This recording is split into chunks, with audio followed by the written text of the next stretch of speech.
Hi everyone, welcome back to the channel. आज हम करने वाले हैं वाइल्ड लाइफ गार्ड के क्वांटिटेटिव एप्टीट्यूड के क्वेश्चंस, जो पेपर अभी रिसेंटली 8th ऑफ मार्च को हुआ था। अराउंड 25 क्वेश्चंस थे क्वांटिटेटिव एप्टीट्यूड के। आज हम सारे के सारे वो क्वेश्चंस देखेंगे। रीजनिंग इसमें बहुत इजी थी, तो आई थिंक कि आपने शायद कर भी ली होगी सॉल्व। नहीं भी की होगी तो कोई बात नहीं, नेक्स्ट वीडियो में हम रीजनिंग भी कर लेंगे। बट ये वीडियो डेडिकेटेड है सिर्फ 25 क्वेश्चंस ऑफ क्वांटिटेटिव एप्टीट्यूड के रिलेटेड।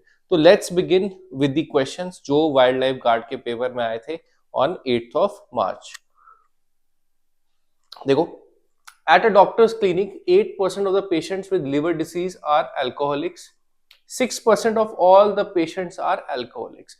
देखो, इसमें मैं क्या लेट कर सकता हूं कि अगर टोटल पेशेंट्स है मेरे पास कितने 100, ठीक है, टोटल पेशेंट मान लेते हैं 100, तो 6% of all patients are alcoholics. तो अल्कोहलिक कितने हो जाएंगे? 6%, that is 6। 12% have liver disease, liver disease कितने हो जाएंगे? 12%, यानी कि 12। 8% of the patients with liver disease are alcoholic. इसमें से लिवर डिजीज अगर 12 है तो कितने अल्कोहलिक होंगे? That will be 8% of 12। So 8% of 12 जब आप कैलकुलेट करोगे दैट विल बी 0.96। वो पूछ रहा है probability of a patient that has a liver disease if they are alcoholic. Alcoholic होने के अगर है तो लिवर डिजीज होने की क्या प्रोबेबिलिटी है? ठीक है, तो अल्कोहलिक का कितना है? यहाँ पे 6, नीचे 6 आ जाएगा।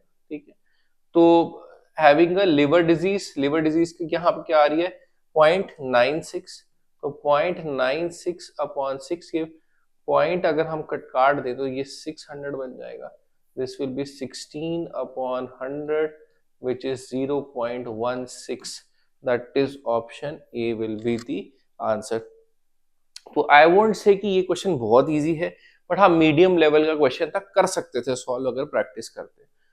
ठीक है, उसने दिया था अल्कोहलिक 6% है, लीवर डिजीज वाले 12% है, और लीवर डिजीज पे जितने भी है उस पे 8% क्या है? 8% क्या दिया था हमारे? अल्कोहलिक दिए थे लीवर डिजीज वालों में से। ठीक है, तो उसके अकॉर्डिंगली हमने क्वेश्चन कर लिया। नेक्स्ट क्वेश्चन देखते हैं। Two fair dice are rolled, what is the probability that the sum of the numbers rolled is either 7 or 11? और means plus PNC probability जब पढ़ते हैं तो और का मीनिंग लेते हैं प्लस, एंड मीन्स मल्टीप्लाई। तो देखो 7 सम कैसे आ सकता है? देखो, एक 1 6 2 5 3 4 4 3 5 2 6 1, ये 7 की पॉसिबिलिटीज है। और 11 कैसे आ सकता है? 5 6 6 5 से आ सकता है। ठीक है, तो 5 6 और 6 5 से आ सकता है, तो दैट मीन्स कितने हो गए? 1 2 3 4 5 6 7 8, दिस और दिस, और मीन्स प्लस।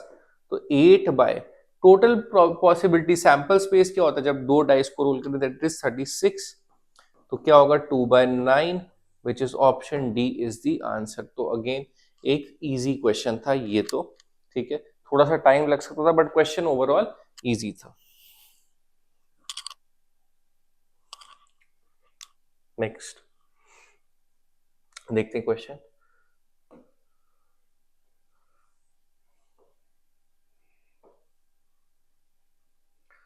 ओके, तो क्या दिए क्वेश्चन में? The ratio between two numbers is 2:11। Difference between the numbers is 81, find the smaller number. तो रेशियो क्या है? 2:11। रेशियो में फर्क कितना है? 9 का। ये 9 का डिफरेंस एक्चुअल वैल्यू में किसके बराबर है? 81 के। तो 1 का डिफरेंस किसके बराबर होगा? 81/9, दैट इज 9 के बराबर। हमें स्मॉलर नंबर चाहिए, दैट इज 2। 1 अगर 9 है तो 2 क्या होगा? 9 into 2 that is 18 will be the answer, that is option B is the answer। तो अगेन एक इजी क्वेश्चन। नेक्स्ट क्वेश्चन देखते हैं। The product of two numbers is 10 more than 5 times the 5 times the sum आना था, तो 2 बार times आ चुके हैं इस क्वेश्चन में। 5 times the sum, sum, then find the numbers if the numbers are in the ratio 5:6. तो दो तरीके से देख लेते हैं, एक ऑप्शन से और एक इक्वेशन बना के. The product of two numbers है 5x और 6, रेशियो 5:6, तो 5x into 6x लिख सकता हूँ मैं नंबर्स को. Is 10 more than 5 times the sum? 10 more than 5 times the sum, तो 5x plus 6x में 10 more, 30x square equal to 11, that is 55x plus 10.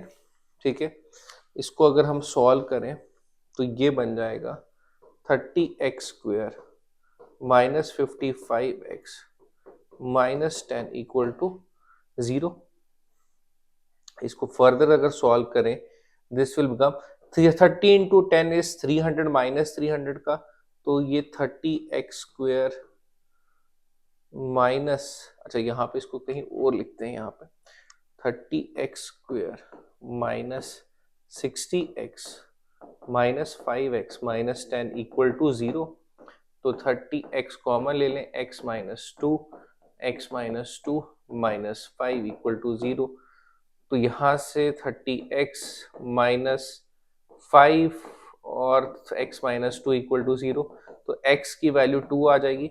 ये फ्रैक्शन में आएगा तो इसको छोड़ देते हैं. x की वैल्यू 2 आएगी, तो दैट मीन्स हम, उसने क्या पूछा, द नंबर्स आर, तो नंबर्स की रेशियो क्या है 5:6, तो 5x हो जाएगा 5 इंटू 2 दैट इज 10, 6x हो जाएगा 6 इंटू 2 दैट इज 12. तो 10 और 12 हो गए आंसर्स. नहीं आती इक्वेशन बनाना तो कोई बात नहीं, आप क्या कर सकते थे, ऑप्शंस यूज कर सकते थे. देखो जैसे product of the two numbers 120, ठीक है, is 10 more than 5 times the sum. Sum इसका कितना होगा 22 इंटू 5 दैट इज 110. ये 10 ज्यादा है, हाँ ज्यादा है, तो यही आंसर होना है, दैट इज ऑप्शन ए. तो again I won't say easy question, but हाँ again medium question, medium level question. Next देखते हैं.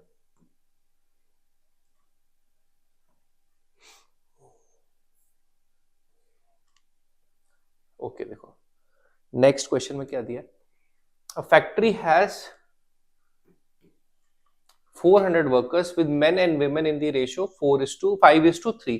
तो मेन और वुमेन की रेशियो क्या है 5:3, तो मेन हो जाएंगे 5/8 ऑफ 400 दैट इज 250, और वुमेन हो जाएंगी 3/8 of 400 that is 150. If 87.5% of all workers are regular, तो ये रेगुलर कितने हो गए, देखो रेगुलर लोग कितने हो गए 87.5 विच इज 7/8 रेगुलर. तो टोटल वर्कर्स के 400, so that is means regular कितने हो गए 350. If 92% of the male employees are regular, ये दिया हुआ था यहाँ पे, ठीक है, यहाँ पे दिया था if 92% of the male employees are regular. तो मेल एम्प्लॉइज टोटल हमारे कितने हैं, फॉर इट इज 250, तो 92% ऑफ 250, ये जब आप सॉल्व करोगे दिस विल बी 230. तो टोटल रेगुलर है 350, जिसमें से मेल्स हैं 120. What percentage of female employees are regular, तो फीमेल कितनी हो जाएंगी 120. टोटल 350 रेगुलर है, इसमें से मेल कितने हैं 230, तो फीमेल्स कितनी हो जाएंगी 120. हमें परसेंटेज चाहिए फीमेल्स की, तो that will be 120 upon females total कितनी है, दैट इज या women, that is 150, 4/5 which is nothing but 80%. तो अगेन बहुत आसान तो नहीं, अगेन थोड़ा सा कैलकुलेशन, बट हाँ इजी ही क्वेश्चन है, इतना आसान नहीं है, बट हाँ फिर भी थोड़ी सी कैलकुलेशन करोगे तो हो जाएगा. तो it is not difficult also, या फिर मीडियम कैटेगरी में भी नहीं आएगा ये क्वेश्चन. ठीक है, देखो next question.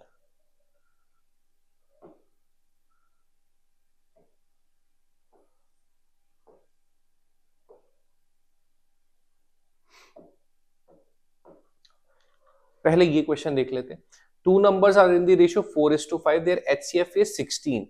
Then the sum of these two numbers is, देखो क्या अगर मैं कहूं कि अगर रेशो दी है दो नंबर्स की तो वो उनकी लोएस्ट फॉर्म होगी, और रेशो जो भी लोएस्ट फॉर्म हमेशा कैसे आती है, जो कॉमन फैक्टर होता है उसको काटने के बाद आती है। जैसे कोई एक नंबर है जैसे 28/42, तो 2 इंटू 14 अपॉन 3 इंटू 14, तो कॉमन फैक्टर काट के ही ये रेशो बनती है। तो यहाँ पे हमेशा ध्यान क्या रखना, जब भी रेशो दी होगी वो कॉमन फैक्टर हटाने के बाद बनी होगी। Then the sum of these two numbers is, तो अगर दो नंबर्स की रेशो क्या है 4:5 और उनका HCF क्या दिया है 16, that means 16 was cancelled out, इनकी रेशो लोएस्ट फॉर्म निकालते वक्त 16 वॉज कैंसल्ड आउट। तो सम ऑफ द नंबर्स चाहिए मुझे, मैं इसको लिख सकता हूँ 4x plus 5x equal to 9x, और x की जगह आप HCF अगर रख दोगे that is 144 will be the answer. अच्छा क्वेश्चन था, कॉन्सेप्ट बेस्ड क्वेश्चन था। तो देखो बेसिकली HCF दिया है दो नंबर्स का, ठीक है, दैट इज 16 और उनकी रेशो दी थी। तो अगर कोई भी नंबर्स की रेशो दी हो 4 और 5 और HCF दिया हो तो वो नंबर क्या होंगे 4 इंटू 16 दैट इज 64, दूसरा नंबर क्या होगा 5 इंटू 16 दैट इज 80। तो इनका सम कितना हो जाएगा 144। तो ये कॉन्सेप्ट हमेशा याद रखना आप, ठीक। ये क्वेश्चन कर लेते हैं 6th। अब the ages of A and B are in the ratio 5:7. 5 years ago their ages were in the ratio 5:8. तो देखो दो तरीकों से कर सकते हो, रेशो से भी कर सकते हो डिफरेंस देख के, और एक तरीका क्या है नॉर्मल इक्वेशन बना के। एसएसबी के लेवल के लिए मुझे लगता है नॉर्मल इक्वेशन से चलना ज्यादा बेटर है। तो देख लेते हैं, ages of A and B are in the ratio 5:7, तो 5x लिख सकते हैं और नीचे इसको 7x लिख सकते हैं बी की। 5 years ago -5 कर दो, यहाँ पे भी -5 कर दो। The ratio of the ages was कितना 5:8। तो ये भी सॉल्व करेंगे क्रॉस में 40x minus 40 equal to 35x minus 25। 5x बराबर होगा 15 के, x की वैल्यू होगी किसके बराबर 3 के, और अगर x की वैल्यू 3 के बराबर होगी तो हमें क्या पूछा द रिस्पेक्टिव प्रेजेंट एजेस। तो प्रेजेंट एजेस क्या होंगी 5:7 की रेशियो, तो 5 इंटू 3 दैट इज 15 और 7 इंटू 3 दैट इज कितना 21। 15 and 21 that is option B is the answer. तो अगेन एक नॉर्मल क्वेश्चन, ना ज्यादा इजी ना ज्यादा डिफिकल्ट, मीडियम लेवल का क्वेश्चन था। नेक्स्ट क्वेश्चन देखते हैं।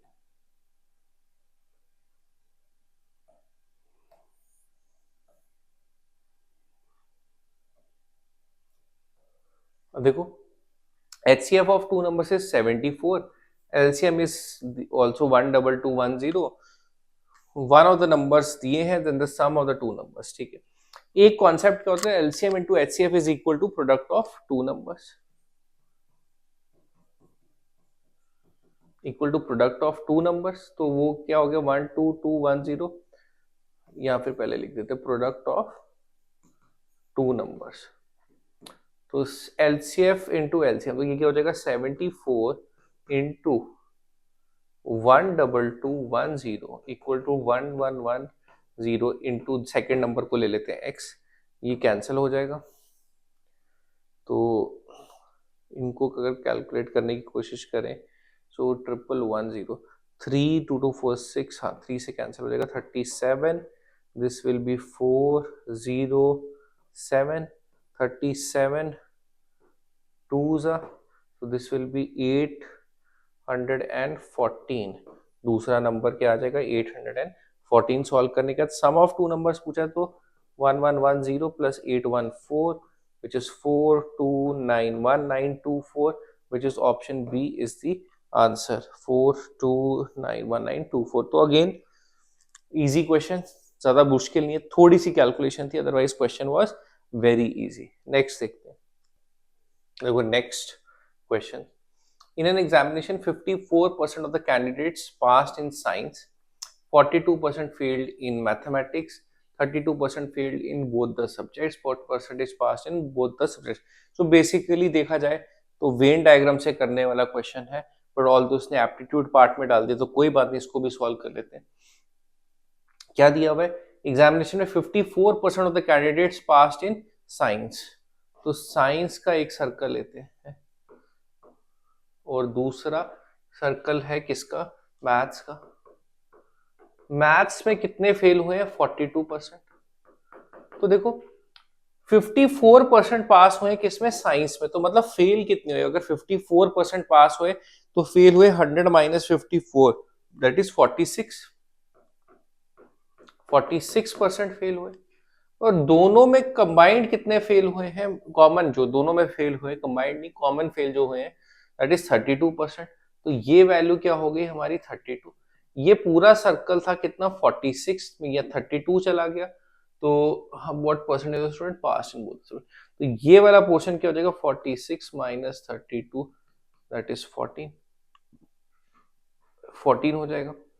ये सर्कल है 42 पूरा, ये है 14, तो कितना हो गया 42 प्लस 14, टोटल फेल वाले कितने हो गए 56%। 56% क्या हो गए टोटल फेल हो गए, कि या एक या दोनों सब्जेक्ट्स में, ठीक है।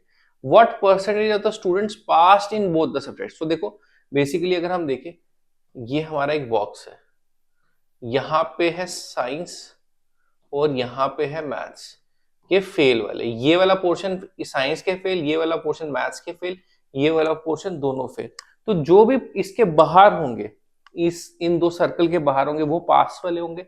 ये वाला पोर्शन हमारा टोटल बनता है कितना 42 प्लस 14 दैट इज 56, तो ये बाहर वाला पोर्शन क्योंकि 100 minus this portion that is 56, तो क्या होगा 44, that is option D is the answer, option D is the answer.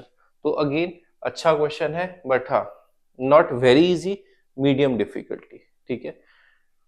The HCF and LCM of two numbers are 33 and 4719, तो 33 LCF है और 4719 LCM है, और when the first number is divided by 3 the quotient is 121, question मतलब कोई number था उसको divide किया 3 से तो 121 है, तो मैं कह सकता हूँ 121 इंटू 3 इज दैट नंबर, कह सकता हूँ।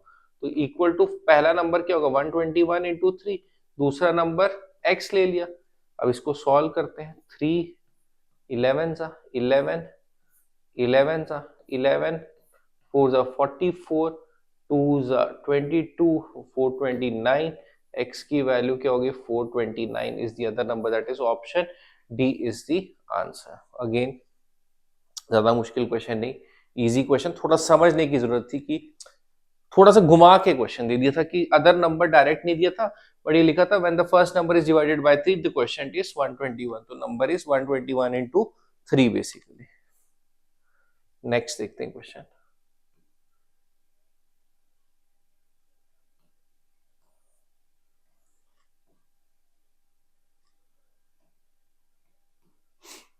देखो क्या दिया, A's income to B's income is 5:7, तो A और B की अगर इनकम ले तो वो क्या दिया 5:7।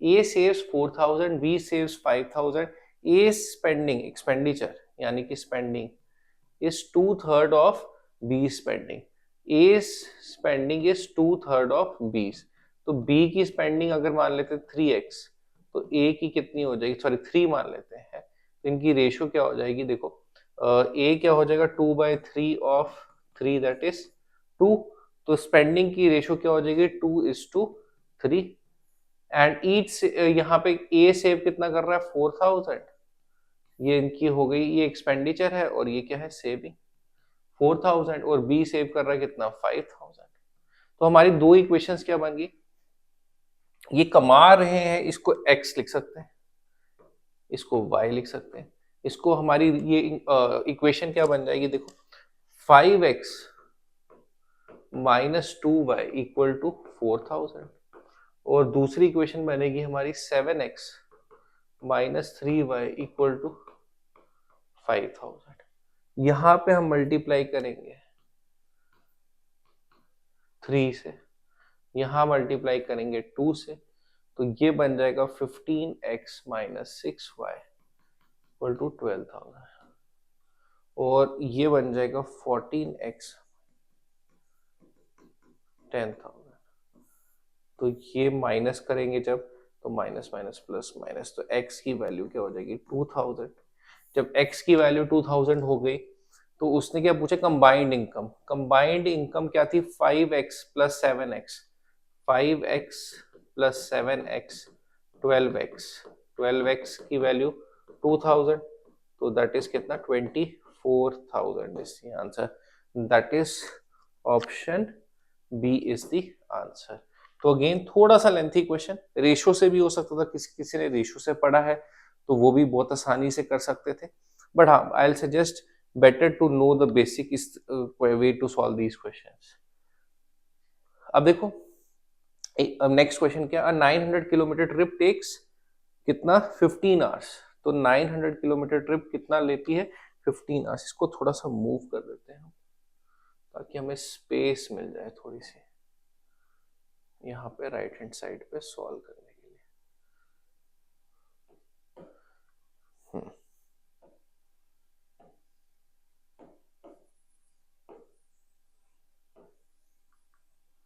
ठीक है, देखो next question, a 900 kilometer trip takes 11 hours, 2/5 of the distance is covered with 60 kilometer per hour speed, so 2/5 of the distance is 2 by 5 of 900, that is 360 kilometer। इसको किस स्पीड से कवर किया 60, तो कितना टाइम लगेगा 6 hours। what speed is needed for the rest of the trip, तो hours कितने 6 hours, तो यहां लग गए, टोटल थे 11 hours, टोटल 11 आवर्स में से 6 निकल गए, तो 11 माइनस 6 5 आवर्स रह गए। डिस्टेंस कितना रह गया 900 में से 360 निकाल दो, तो डिस्टेंस कितना रह गया, that will be 600 540 divided by, ये डिस्टेंस रह गया, टाइम बचा है इतना 5 आवर्स, तो कितनी स्पीड होनी चाहिए 108 kilometre per hour, that is option A is the answer. तो अगेन एक easy question, again I'll categorize this as an easy question, ये तो मीडियम में भी नहीं जाएगा। ठीक है, नेक्स्ट क्वेश्चन देखते हैं। A person covered 42 kilometers in 5 hours and using both walking and cycling, walking speed was 6 kilometers per hour and cycling speed was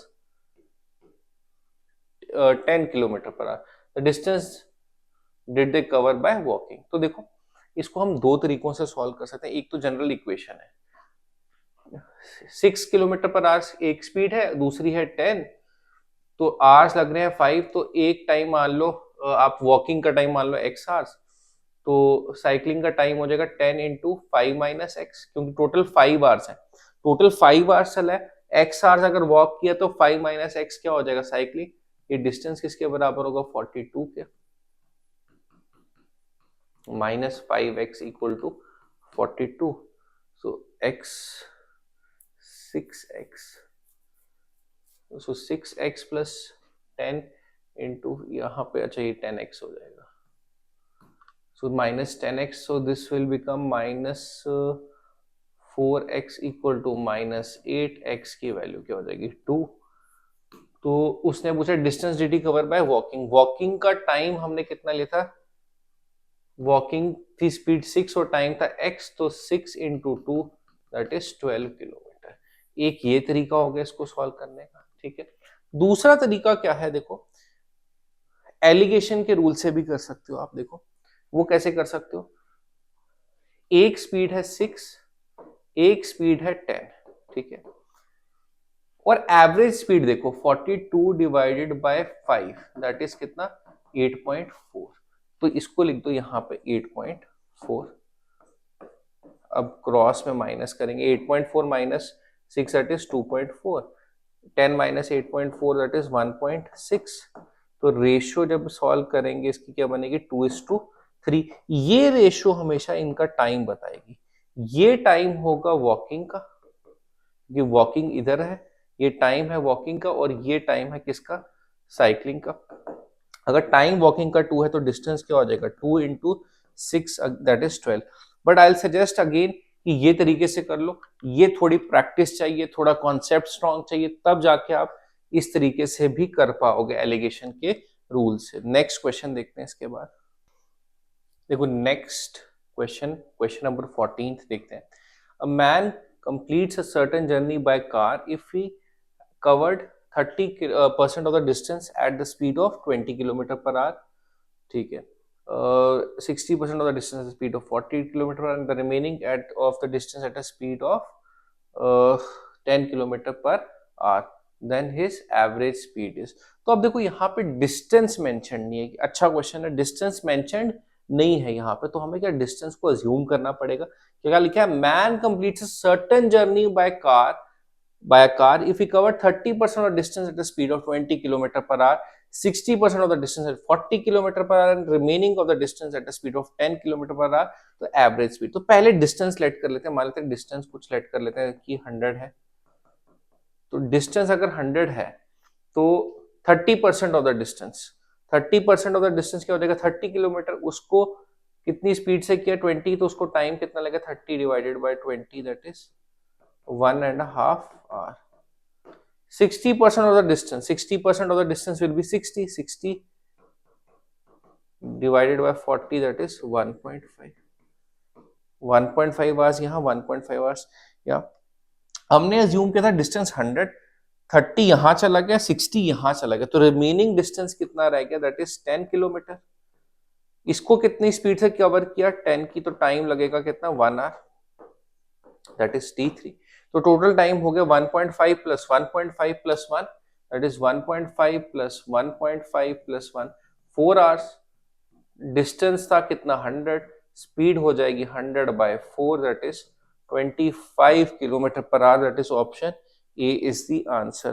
तो अगेन आई वोंट से कि इजी क्वेश्चन था, मीडियम डिफिकल्टी का question था, distance को let करना पड़ना था यहाँ पे क्योंकि डिस्टेंस मेंशन नहीं था। Next question, a man covers half of the journey at 6 km per hour and remaining half at 3 km per hour, his average speed is। तो एवरेज स्पीड देखो एक फॉर्मूला होता है 2 times A B upon A plus B. ये formula कब use होता है, जब डिस्टेंस सेम कवर हो या फर्स्ट हाफ, मतलब डिस्टेंस को अगर हम 2 हाफ में डिवाइड कर दें, एक फर्स्ट हाफ एक सेकेंड हाफ, ए से बी या और बी से C, but A B and B C same, तो तब ये वाला फॉर्मूला यूज हो सकता है। तो आधी जर्नी स्पीड से आधी जर्नी स्पीड से, तो यहाँ पे मैं ये फॉर्मूला यूज कर सकता हूँ 2 times A B upon A plus B, 2 times 6 into 3 upon 6 plus 3, so that is 2 times 6 into 3 upon 9, so that is कितना आ जाएगा 2 to the 4 kilometre per our, that is option A is the answer।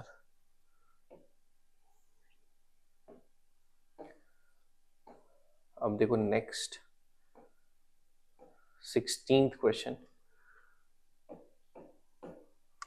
क्या दिया है, 13 years back my father's age, father की as F मान लेते हैं, 13 years back लिखा है तो -13 कर देते हैं। My father's age was triple of my brother's age, B -13 कर लेते हैं, ठीक है। तो f -13 equal to 3b -39, f -3b, f -13 equal to 3b minus f -3b किसके बराबर हो जाएगा -26 के। ये एक इक्वेशन होगी हमारी। और आगे क्या मेंशन है, 5 years from now my father will be twice as old my own brother। तो 5 years from now 5f plus 5 और b plus 5, my father will be क्या लिखा है twice as old, 2 टाइम्स कर दो, f plus 5 equal to 2b plus 10, f minus 2b equal to 5, ये second equation. तो इनको माइनस कर देते हैं, f minus 3b equal to -26, f minus 2b equal to 5, minus जब करेंगे ये प्लस ये minus, minus b equal to -31, तो b की वैल्यू हो जाएगी कितनी 31। Find my age now if I am twice as old, तो 2 इसका 2 टाइम्स कर दो, 2 into 31 दैट is 62, twice of my brother's age, तो 2 टाइम्स कर देंगे, so that is 62 is the answer, that is option A. तो अगेन मीडियम डिफिकल्टी का क्वेश्चन, थोड़े से सॉल्व करने वाले क्वेश्चन है। आई वोंट से कि बहुत ज्यादा सिंपल है क्वेश्चन, बिल्कुल देखते ही हो जाएंगे, कुछ है बीच में 2-3, बट हाँ मैक्सिमम क्वेश्चन आपको सॉल्व करने पड़ेंगे। अब देखो नेक्स्ट टाइप के क्वेश्चंस,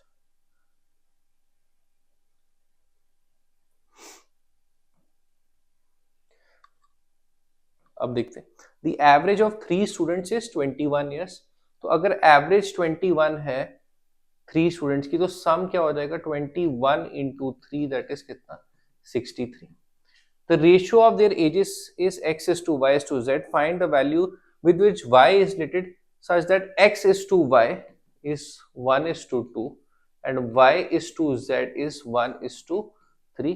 तो इसको भी 2 कर दो कॉमन और इसको कर दो 6, तो x is to y is to z की रेशियो क्या हो जाएगी 1 is to 2 is to 6, ठीक है। तो find the value with which y is related, तो y कितना हो जाएगा 1 is to 2 is to 6 ratio हो गई, तो y हो जाएगा 2/9 ऑफ 63, दैट इज कितना 14, that is option B is the answer, option B is the answer. Question जो है, A and B can complete a work in 3 days. They start together but after 2 days B left. तो देखो A और B कितना 3 दिन में काम कर लेते हैं, तो एक दिन में कितना काम करेंगे 1/3, तो 2 दिन में उन्होंने मिलकर कितना काम किया होगा 2/3 ऑब्वियसली, ठीक है, इतना काम किया होगा। उसके बाद बी ने काम छोड़ दिया, तो काम कितना बचा था, that means 1/3 of the work was left, ठीक है। If the work is completed after 2 more days, ठीक है, बी ने काम छोड़ दिया तो 1/3 ऑफ द काम बचा, वर्क बचा, तो ए जो है वो 1/3 ऑफ द वर्क कर रहा है कितनी डेज में 2 more days। तो ए कर सकता है काम 1/3 वर्क वो कर लेगा, ए 1/3 of the work in 2 days, तो ये हो जाएगा वर्क हो जाएगा कितनी डेज में 6 days में, कह सकते हैं हम वर्क हो जाएगा कितना 6 days में। कंबाइंड वर्क है 3 days में, तो 1/a plus 1/b equal to 1/c, तो a 1/6, b का निकालना है 1/b equal to 1/3, 1/b equal to 1/3 minus 1/6 which is 1/6 only, तो 1/b की वैल्यू, b की वैल्यू क्या हो जाएगी 6 days, that is option C is the answer. तो अगेन इजी क्वेश्चन था, हाँ, बट ये इंटरप्रेट करना आना चाहिए था कि अगर 2 दिन में बी छोड़ के चला गया, तो 2 दिन में दोनों मिलके कितना काम करते थे 2/3, तो रिमेनिंग वर्क कितना रह गया था 1/3, 1/3 वर्क रह गया था, 1/3 अगर 2 दिन में होता तो टोटल वर्क कितनी देर में हुआ 6 दिन में, तो then we could have calculated easily.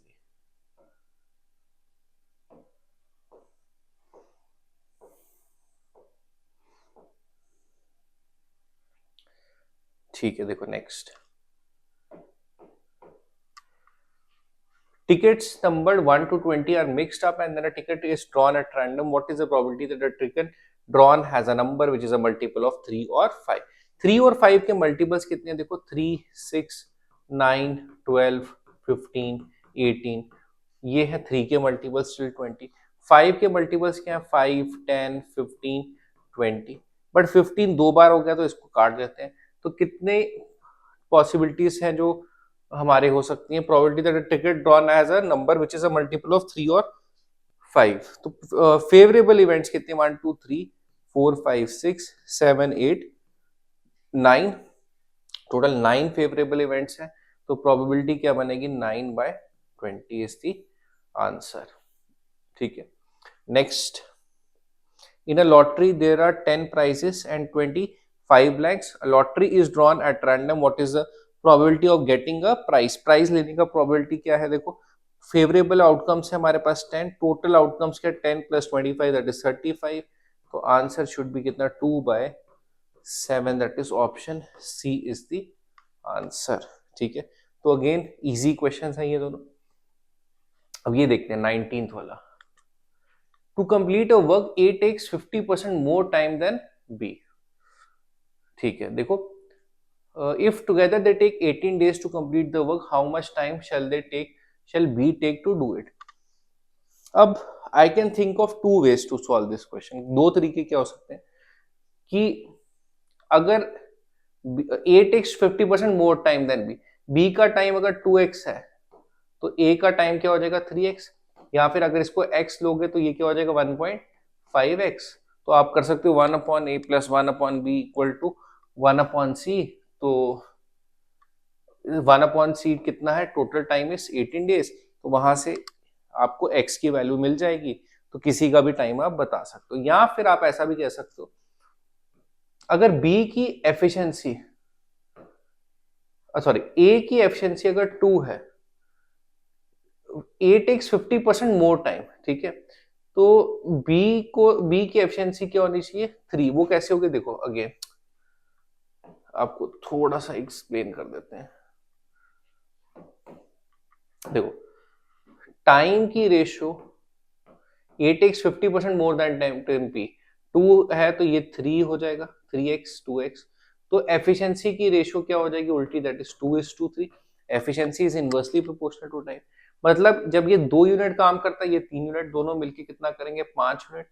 दोनों 18 दिन काम कर रहे हैं तो 5 × 18 दैट इज 90।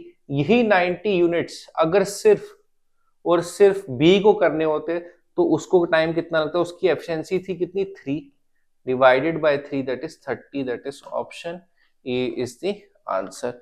चाहे 1/a + 1/b = c लेके चलो, 3x और 2x, ठीक है, x और 1.5x भी ले सकते थे, तब भी आपका सॉल्व हो जाएगा। ठीक है, आगे चलते हैं।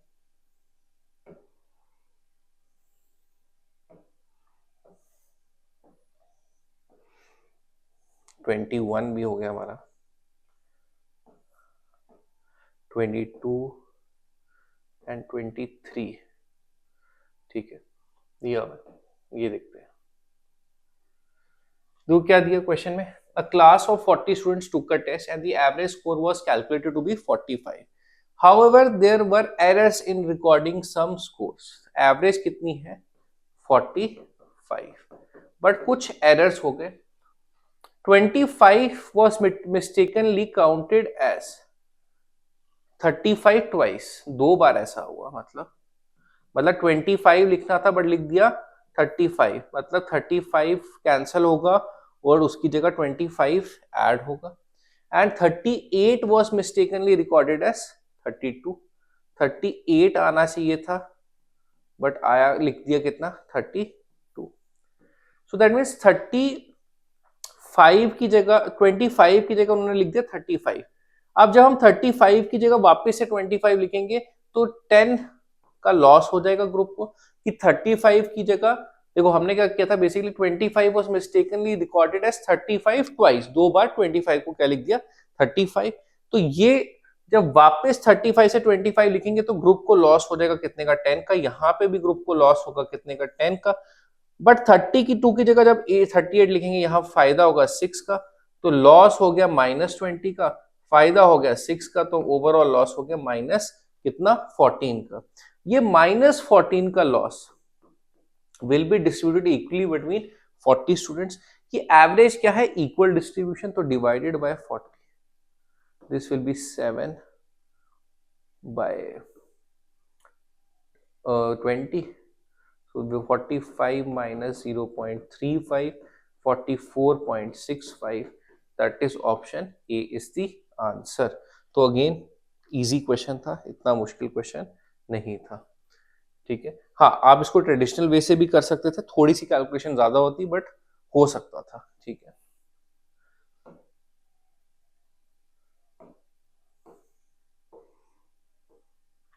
देखो next, a cricketer has a batting average of 50 runs over 40 innings.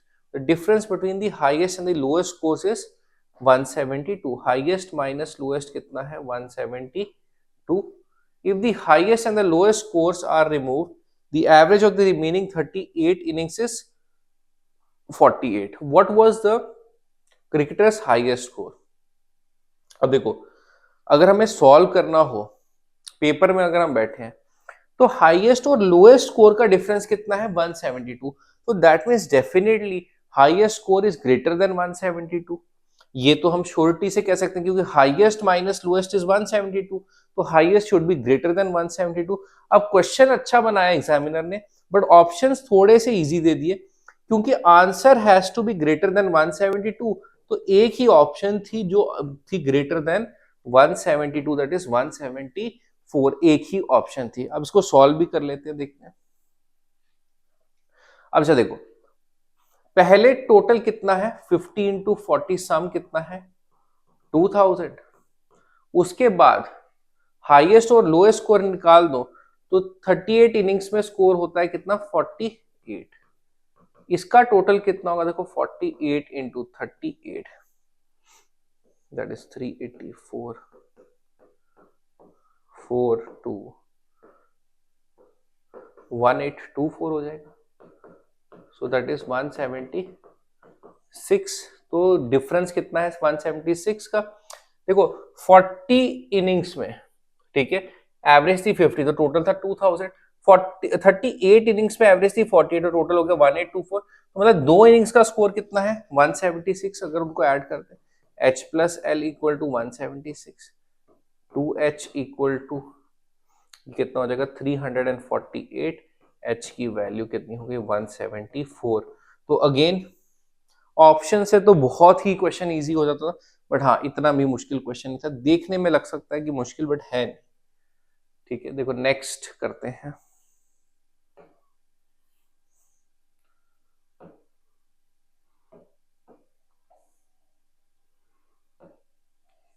Twenty fifth देख लेते हैं पहले। What will be the radius of a circle for which the circumference and the area are numerically equal. तो circumference होता है 2 पाई are, circumference क्या होता है हमारा 2 पाई आर, ठीक है, और एरिया होता है पाई आर स्क्वायर। तो पाई और पाई कैंसिल, आर ये एक इसके साथ कैंसिल, आर की वैल्यू हो गई 2, which is option A is the answer. Easy question था ये, वेरी इजी क्वेश्चन, ठीक है। बाकी क्वेश्चंस भी इजी हैं बट थोड़े कैलकुलेशन करने वाले हैं, ठीक है। टाइम कंज्यूमिंग थे थोड़े से, ज्यादा नहीं बट हाँ थोड़े से टाइम कंज्यूमिंग तो थे। A shooting team of 8 members had a competition, the top scorer got कितना 85 पॉइंट्स। टॉप स्कोरर के कितने पॉइंट्स हैं 85। If that person had score 92 points, the team's average score would have been 84। Team की average 84 हो जाती है अगर वो 92 स्कोर करता, तो मतलब अभी एवरेज 84 नहीं है, 84 हो जाती है अगर वो 85 की जगह 92 स्कोर करता। चलो अभी हम ये भी अगर एवरेज मान ले तो 84 अगर एवरेज है तो 8 मेंबर्स हैं, तो ये बनता है टोटल 672। बट 84 एवरेज नहीं थी, अगर उसका 85 की जगह 92 आता, दैट इज 7 ज्यादा आता, तो तब ये एवरेज बनती 84। तो टोटल 672 की जगह क्या होना चाहिए -7, that is 665, that is option B is the answer. तो I hope this is clear. थोड़े से क्वेश्चंस कैलकुलेटिव थे, ज्यादा नहीं थे, बट हाँ थोड़े से टाइम कंज्यूमिंग तो थे ही पक्के, ठीक है।